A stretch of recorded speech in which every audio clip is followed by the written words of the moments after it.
executives of the largest pharmaceutical company in the world were tried for crimes against humanity.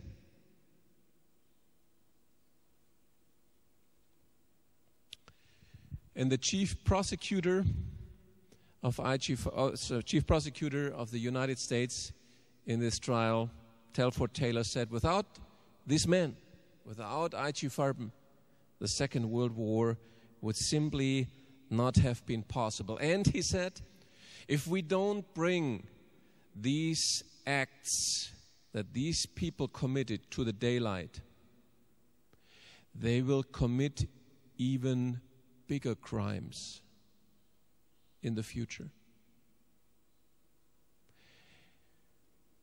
They did not come to the daylight because the Cold War had started, the East-West conflict. And the real culprits for the World War were released from prison very soon. Their crimes were not brought to the daylight. They were covered. And because Taylor was right in saying if these acts are not brought to the daylight, they will do more harm in the future than they did in World War II. That's one reason why we are here today. Someone needs to talk about it. Sometime we need to think about it. And sometime the people of Europe need to do something about that. From Nuremberg to Brussels. You remember Mr. Wurster from 4 pictures ago, the man who was chairman of the Cyclone B production company.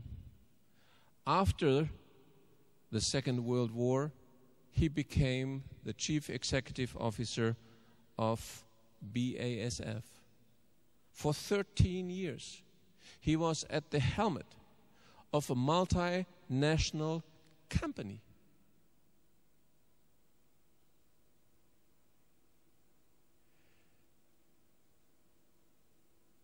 No one put the spotlight on him. No one said it can't be. Fritz Termeer, the director of IG Farben, who was responsible for Auschwitz, was sentenced in Nuremberg for genocide, mass killings in Auschwitz and in other places. He was sentenced for slavery. He went to prison. But because of the Cold War starting, they needed him. And 10 years later, he was sitting in the highest position of Bayer as chairman of Bayer chemical pharmaceutical company. This is Hans Globke. He was co-author of the infamous Nuremberg racial laws that prohibited the marriage and the intercourse between Jewish people and what was called Aryans. He was an accomplice of Mr. Stuckart, who was one of the participants of the Wannsee Conference, where the death of more than 10 million Jews was decided. He was number 101 on the Allied list of war criminals and escaped sentencing in Nuremberg only because he cooperated with the prosecution as a crown witness. Mr. Globke. He was everywhere in the Nazi bureaucracy. This is just a short list from what you will find when you go in these records from Nuremberg. He was responsible for everything that had to do with racial laws.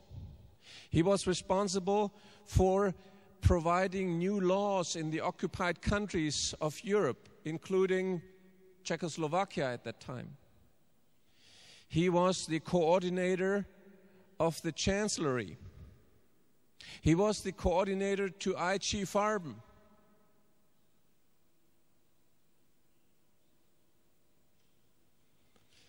On September 2, 1941, Mr. Klopke, you see the arrow, visits Bratislava, occupied Bratislava. Remember the date, September 2? 10 days later, on September 12th, a Verordnungsblatt, an announcement, was published in the Czech and Slovak Republic, announcing that the Nuremberg racial laws now have become law in occupied Czechoslovakia. This is how they did it. Bureaucrats. In every country, the IG Farben Nazi coalition invaded. The industries were given for free to IG Farben as a return on investment on those $80 million Reichsmarks that IG Farben had invested in this coalition. Let's follow Mr. Klopke after the war.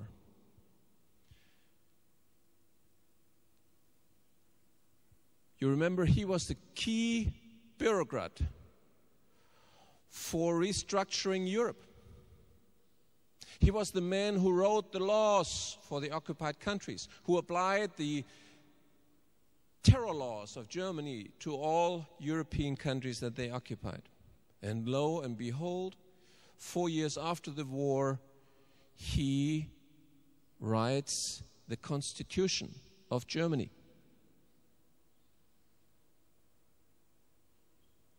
He becomes Minister of the Chancellery, the grey eminence behind Adenauer. In his new post, he is responsible for exactly the same things that he was responsible before. This is the most powerful position in the German political system. And guess who was the first man who occupied this position? Mr. Klopke himself. He was responsible for the connection to all political parties, to all foreign service questions, to the secret service, for the appointment of all ambassadors, for the building of what was called then the European Economic System, what is known today as the EU, for all appointments, personnel appointments in the German government. He was responsible for the liaison to the military, the newly founded Bundeswehr, to the FBI in Germany called Bundeskriminalamt, and so on. And he had this position not for 1 or 2 years, but for 14 years.